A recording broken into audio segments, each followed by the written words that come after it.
pernah berpikir, "Salah saya masuk filsafat. Sepertinya akan lebih bermanfaat kalau kita masuk tafsir." Karena difilsafatin orang nggak ngerti juga.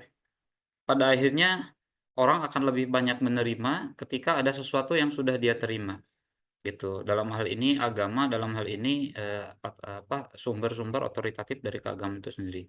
Kalau kita mau membangun kesadaran masyarakat saat ini, gitu ya, kalau diajak mikir nggak bisa dari, titik yang paling, mendasar, maka gitu karena sudah, sudah tidak bisa, tidak biasa beraktivitas berpikir, kita bisa ajak melalui, keterangan-keterangan Al-Quran. Dan Al-Quran dan Allah sendiri mengatakan dalam Al-Quran, seringkali kami menerangkan supaya mereka berpikir, gitu. Jadi, adanya dogma itu dalam Islam itu menariknya adalah dogma itu juga sebuah pijakan untuk bahan kita berpikir, tuh. Jadi menariknya Islam itu adalah dogma, kumpulan dogma yang tidak mengajarkan dogmatisme.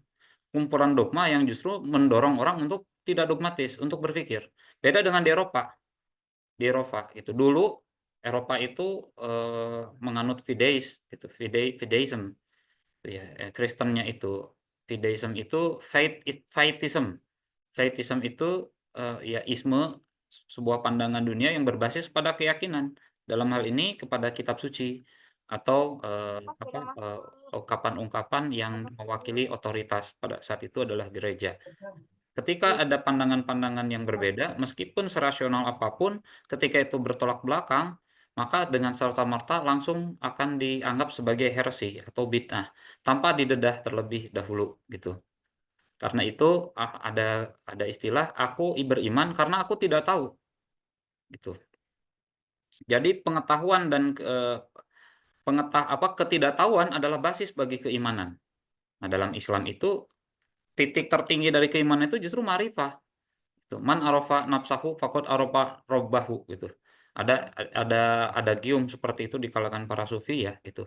Barang siapa mengenal dirinya, maka dia mengenal Tuhannya. Jadi, pengenalan itu bahkan harus dimulai jangan keluar dulu. Itu paling penting adalah mengenal diri kita sendiri. Dan kemarin kan dalam satu ayat ya, dikemukakan ya bahwa, mengapa tidak memikirkan diri mereka sendiri? Setelah Al-Quran mengkritisi, mempertanyakan kenapa kita tidak memikirkan diri kita sendiri gitu.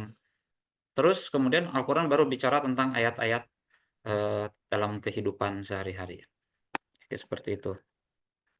Eee, jadi sangat menarik ketika pengetahuan, pengenalan gitu ya, yang berbasis pada kesadaran dan kesadaran kita ketika ingin dikembangkan itu menggunakan daya-daya yang Tuhan anugerahkan kepada kita, yaitu daya rasional. Daya ini kan bukan dari setan. Daya ini kan bukan hasil buatan manusia, daya ini adalah daya yang tertanam dalam diri kita dan merupakan anugerah. Kalau namanya anugerah ya harus kita syukuri. Dan satu-satunya cara mensyukuri anugerah adalah dengan menggunakannya. Dengan menggunakannya sebagaimana mestinya, semaksimal mungkin, tidak setengah-setengah.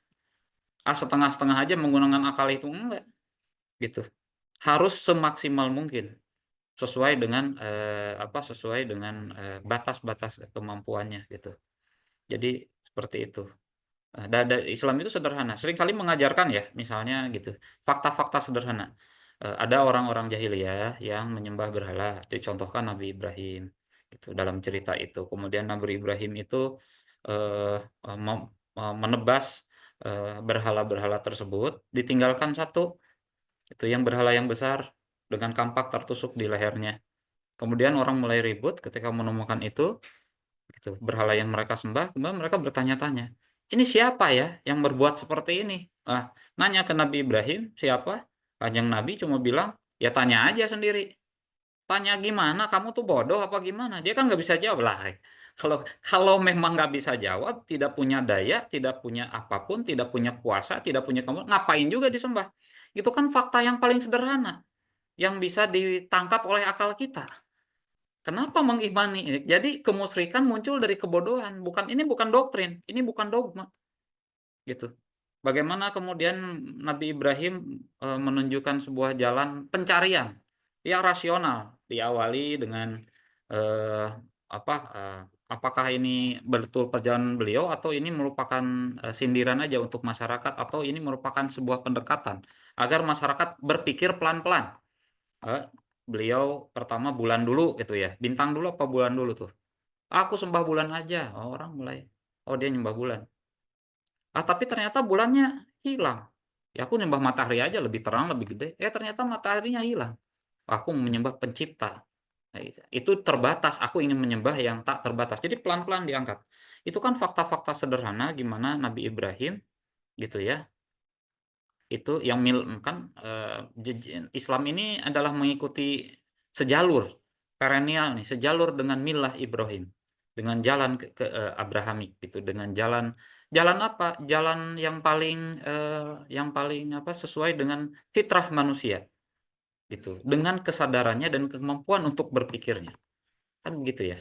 Itu. Jadi bagaimana Islam itu sebetulnya mengajarkan hal yang sederhana untuk menemukan iman, untuk sampai kepada ketauhidan itu, untuk keluar dari penyembahan berhala, untuk keluar dari apa kesesatan.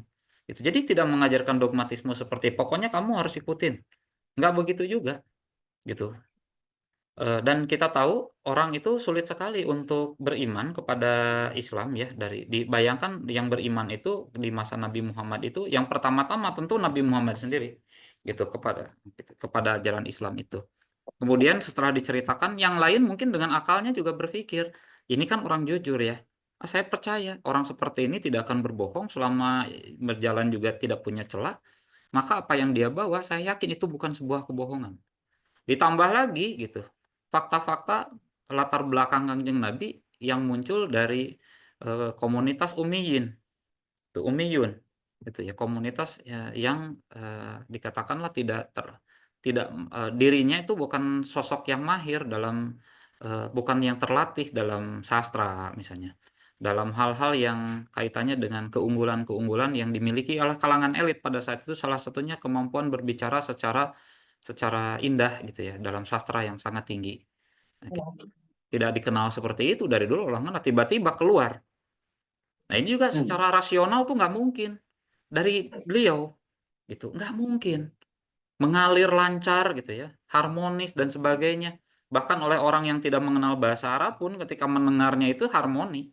Sering kan di Eropa di TikTok tuh saya sering lihat ya bagaimana orang Eropa memperkenalkan orang-orang Islam di sana memperkenalkan kepada masyarakat Eropa langsung tuh di prank bukan di prank ya langsung didengarin untuk mendengarkan itu kan untuk membentuk suatu kok ini beda ya dengan Quran yang lain dengan Quran dan kitab suci itu kan sebetulnya berarti sebetulnya rukun rukun beriman itu bukan rukun iman ya rukun beriman itu pada dasarnya itu bukan doktrin bukan dogmatisme rukun beriman itu pada dasarnya adalah akal kita gitu jadi dengan akal karena itu lo punya alasan saya memilih Islam saya pindah memilih Islam karena bagi saya Islam itu lebih masuk akal kan gitu ya gitu. Jadi demikian, nah sedemikian apa pentingnya akal ya. Jadi bagi ini pemaknaan konseptual Aku itu banget. berada di atas adalah dogma atau kejahilan pemaksaan konseptual. Nah, saya kurang paham Mas Akil gimana bisa dijelasin nggak pemaksaan konseptual tuh?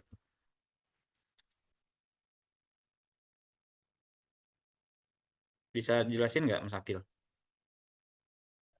Mohon maaf, mungkin maksudnya ya kan ada beberapa mazhab yang memaksakan bahwa Tuhan itu berada di atas ya Ustaz ya. Oh, Eh, Mas, apakah ini ada berdasarkan dalilnya ya? ya itu dianggapnya kan tadi dalil itu Sama ya, Ar-Rahmanu fit alal sama. Ingat ya? arsistawa itu. Dan ini eh, sepertinya dogma gitu ya karena bukan berdasarkan nalar yang lebih logis gitu karena masih banyak bertentangan dengan ayat-ayat lain gitu. Oke, oke. Nah, itu bagaimana Ada tuh ayat Kak? lain yang bertentangan misalnya seperti apa bisa di ini? Ya kan bahwa Allah itu dekat ke ini korib. Nah, bagaimana di atas itu bisa juga dikatakan dekat. Terus juga dikatakan Allah itu eh, turun ya pada waktu subuh gitu kan. Nah, kalau dia suatu objek itu menempati ruang dan waktu, tentu dia akan terkena dengan ukuran-ukuran ruang dan waktu tadi, seperti di mana, ya, kapan, ya. Kalau hanya di atas, otomatis dia bisa juga berada di bawah kan, dan Nah, juga berada di kiri atau di ya, kanan gitu.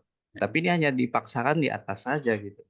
Nah, karena pematerinya atau saya dulu nggak apa-apa ya itu Mas Zahra. Mas Zahra lagi izin ya, nggak apa-apa ini kita Mangga Pak, mangga.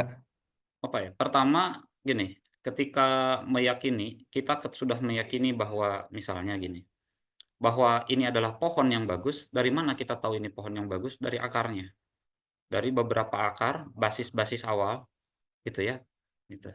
Basis-basis awal yang menunjukkan bahwa ini adalah akar akar ini menunjukkan bahwa ini adalah pohon yang bagus. Setelah itu kemudian kita itu penting sekali. Ini prinsip-prinsip dasarnya gitu. Ini masalah-masalah dasar tentang ketuhanan, eksistensi Tuhan misalnya. Ada Tuhan, kemanunggalan Tuhan gitu. Kemanunggalan Tuhan. Itu sangat sangat sangat sangat apa? Sangat rasional sekali. Karena kita temukan dalam kehidupan ini banyak hal yang berbeda, fenomena yang berbeda, fenomena kimia, biologi, fenomena makroskopik, mikroskopik, fenomena apa eh, fenomena dalam tingkat atomik, subatomik misalnya ya. Itu punya aturan-aturan yang berbeda, tapi kemudian meskipun aturannya berbeda, mereka berada dalam satu sistem yang saling menunjang satu dengan yang lainnya sehingga sebetulnya gitu.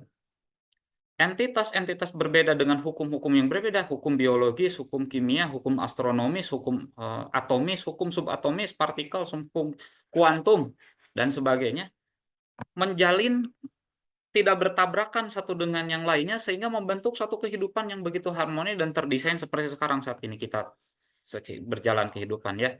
Mata kita punya sistem gitu. Sistem mata itu kan beda dengan sistem apa gigi. Sistem gigi beda dengan sistem hidung beda dengan tubuh kita aja lah yang jauh-jauh. Dengan sistem jantung beda dengan sistem ginjal gitu ya. Tapi semua berjalan dalam satu ikatan keutuhan membentuk organik organik. Organik itu lebur satu dengan yang lainnya. Ya sudu ba'duhu ba'dom menunjukkan bahwa semuanya perbedaan tersebut berada dalam satu tatanan yang tatanan sistemik yang holistik dalam satu kebijaksanaan satu sistem yang bijaksana. Jadi ada kemanunggalan di balik segala perbedaan itu. Ini menunjukkan bahwa sebetulnya semesta itu lebih ditata, tatanan ini berasal dari yang tunggal.